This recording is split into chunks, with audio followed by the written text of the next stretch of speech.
Hello my friend, how are you? This is Millie again. Thank you so much for coming to check my channel again, and thank you to all of those who have subscribed. I really appreciate your time. I really appreciate that you come back and check out my stories.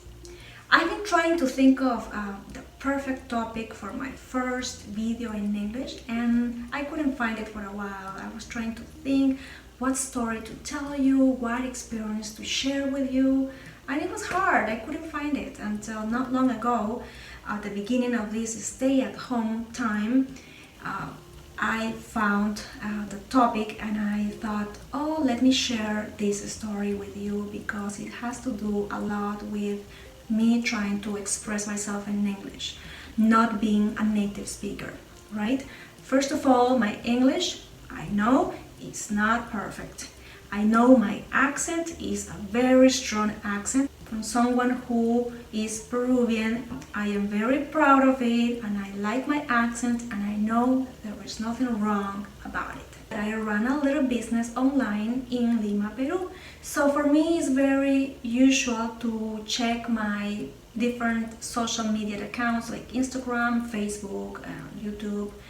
And I remember that when I was in Instagram, I came across a message from one account that I follow. I used to work in this English institution and I still follow this page because I love to see people I have shared with, people I have worked with, and also see that this institution keeps, a lot of activities going on, celebration for Father's Day, Mother's Day, for Christmas, for Teacher's Day, and I really love it. It's very nice to keep in touch, at least, me being here in the US and my friends being there in Peru, so it's very nice to keep in touch.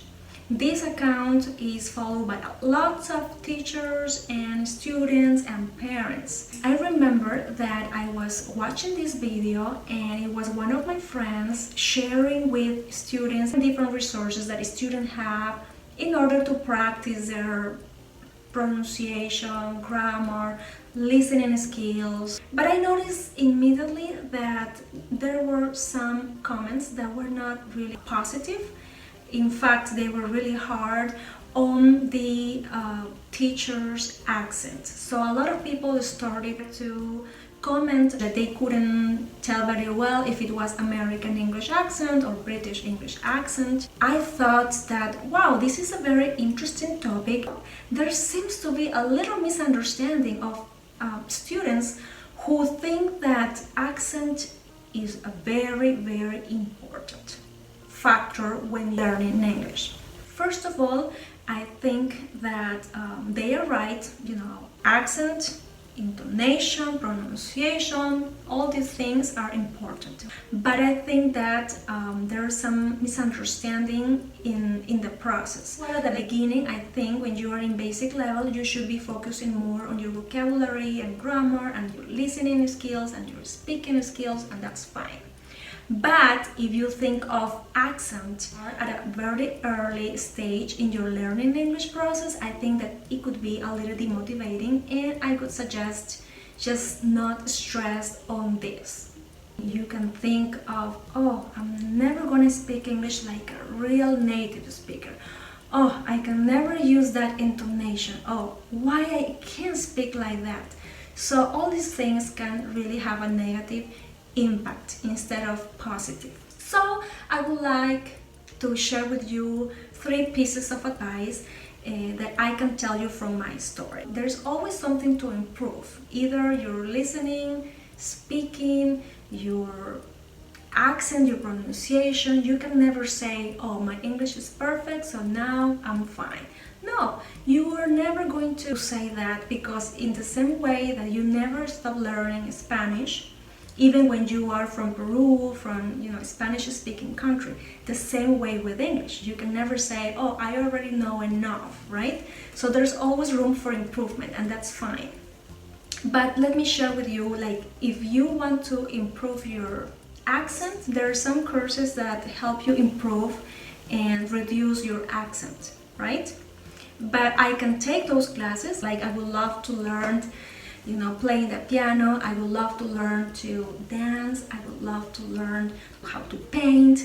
So for me, in perspective, I would really love to spend some money on other things, right? It all depends on your major, what your major is, and in what way it can help you reducing your accent. Number two, if you have a native speaker instructor, I would tell you to take advantage. It feels so good when you have a native speaker instructor. I used to love it, and just to be able to understand everything that they say, it feels so good, like, wow, I understood everything. Like, wow, my listening skills is improving. So it's a really advantage to have a native speaker instructor. But also, if you have a non-native speaker instructor, that's very, very good too. Because remember, your teacher was at some point a student like you, and they can tell you what worked for them and what helped them the most when they were learning English, like you are learning right now.